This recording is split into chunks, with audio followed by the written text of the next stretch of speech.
I'm very well aware that we are the last batch before the closing session, so the energy levels are low. So that's why I'm going to give you a little preview. So my story's got only 7 slides. The first slide and the last slide are exactly the same. And my story's gotten it. Listen to this. It's got jet engines. It's got nuclear submarines. It's got poison. And it's got Hollywood stars and a lot of dead people. Yeah? So 5.5 million dead people, to be exact. That's how many people, according to WHO, die prematurely every year because of air pollution. Yeah? Traffic is the main contributor in the air pollution in cities. So it's a huge problem on our hands. And it's also a very personal problem. When you travel from metro to here, you were affected. I was affected. You were affected. Even more, our kids are affected. The elderly are affected. So it's a massive problem on our hands. Just let's talk for a minute about air pollution. So if we drill down, it's the 2 components that actually kill us. Is the particle matters. It's the unburned fuel that goes out of the exhaust. And secondly, it's NOx, nitrogen oxides. Yeah? And NOx is generated in the engine when the burning temperature is too high. Yeah? So with this, everybody says, well, look, there's this point of view that, okay, it's going to change. You know, Elon Musk is on the case, everything will be electric. Yeah, but when? Yeah, 2040, 2050. I don't want to wait. You don't want to wait. I'm sure the elderly people don't want to wait. Yeah? So with this, let's look at the options that's available. Yeah, one option is we stop using cars. Yeah? Who's up for it? Not me. So we depend on cars, transportation, public transport, personal transportation, and so on. So we depend. We're here with fossil fuel cars, whether you like it or not. Yeah, we can't go back to using horses. The future is all electric, for sure, 100%. Electric, hydrogen, so this will happen. And we need to accelerate this somehow. And Frank's going to talk about this in a few minutes, how we accelerate it.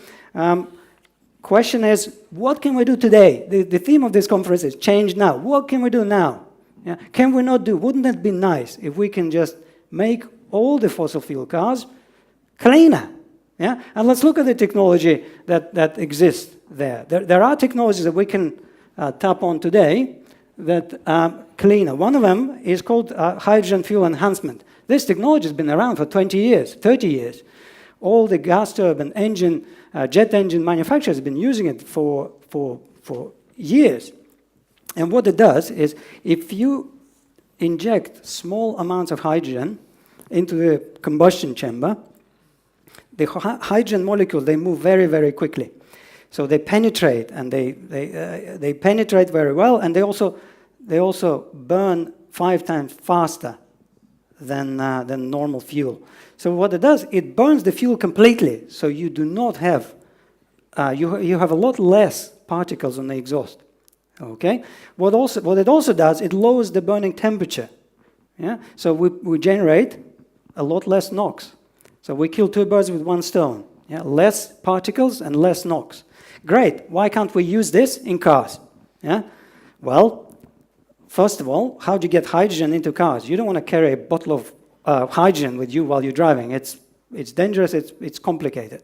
Yeah? We can tap on another technology, which is electrolysis.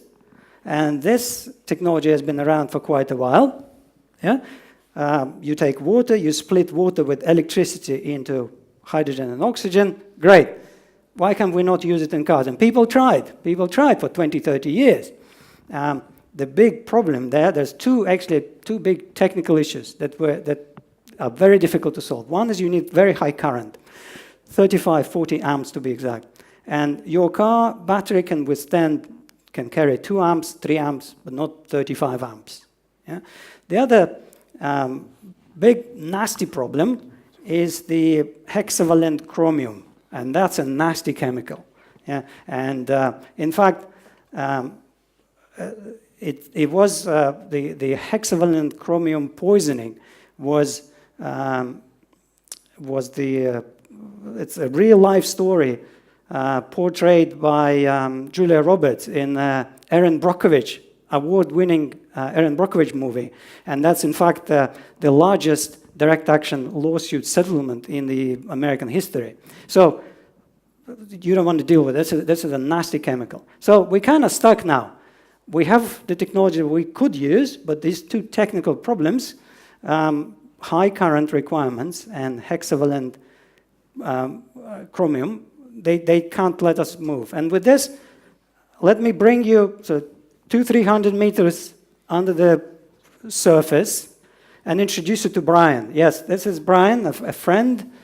He's not Captain Nemo. He's a submariner, ex-submariner who served with the British Royal Navy on a Hunter-class nuclear submarine, and his responsibilities in the nuclear submarine were not torpedoes, not them big-ass ballistic missiles, but, you guessed it, electrolysis. Yes, so he was keeping the submariners alive on those year-long missions underwater by splitting water into hydrogen and oxygen.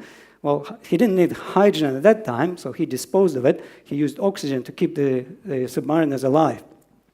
So when Brian retired from British Royal Navy, he co-founded CGON, and after 7 years of experimentation, I give you E01.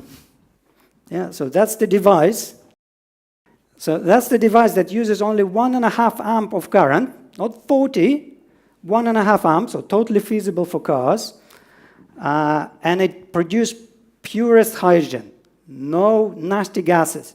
So we managed to solve the two big technical problems that were in the way of using these technologies. So where we are today is, this is my last pre-production prototype. This is my last pre-production prototype. We're bringing our first 1,000 mass production units in 3 weeks' time. And what we're going to do is we're going to go to large fleets. That's our B2B model. And in B2C, we were looking for chains of garages to certify the garages. So when you as an individual, you can go on our website, order one of these, enter your postcode, and we will tell you your nearest certified garage is there, and you call them, you schedule with them, you go, and this is installed in your car under your bonnet, under the car's bonnet, and this costs 500 euros. The bigger version for buses and trucks costs 2,000 euros. There's no moving parts. There's 5 years warranty, and at the moment we've implanted in Station F here, and we're looking to do a very visible, very big demo project with someone like Mairie de Paris and so on. So to conclude, I think I kept most of the promises. Yeah, we talked about jet engines, submarines, poisonous gas, Hollywood actors. But seriously, this is a nasty problem that I hope everybody here, we just don't accept that, okay, if someone else is on the case, let's just wait for another 20, 30 years. What the beauty of our solution is, the older the car is, in percentages, the cleaner you make it. So it's applicable to new cars, old cars. We've installed the cars onto 20-year-old Aston Martin, 20 and 25-year-old Fords. We installed it on a brand new Jaguar. We installed it on Bentley. It works great. So it cleans. It's a very democratic solution. It's applicable to any type of car in any country, and it will clean. The beauty of it is it will clean the exhaust immediately, starting from day one. I mean, it looks impressive. So my first question is, if your solution is so good, how is that possible that no car manufacturers thought about that before? Mm-hmm. I mean, it seems impossible. Yeah. Yeah, very good. We got this asked a lot. Investors like to ask this question. I call it that's a lazy question, yeah? No offense. But it's very logical. I asked this question as well. So I'll give you two answers. One is a quote from someone I heard speaking earlier, and that's it were not the candle makers who invented the light bulb. Yeah, so the solution it's not the traditional car manufacturers. It's Tesla who is leading the revolution, the electrical car revolution. So sometimes you need to look at the problem from another end. And secondly, is the car manufacturers, they actually do a very good job. They moved, and the government pushes them, and they moved from Euro 4 to Euro 5, now it's Euro 6 standard, but they all look at post-combustion techniques. They try to filter the gases that come out of the exhaust. So we looked at the problem from another end. We add something to the fuel, so it's a pre-combustion technique that makes the exhaust very clean.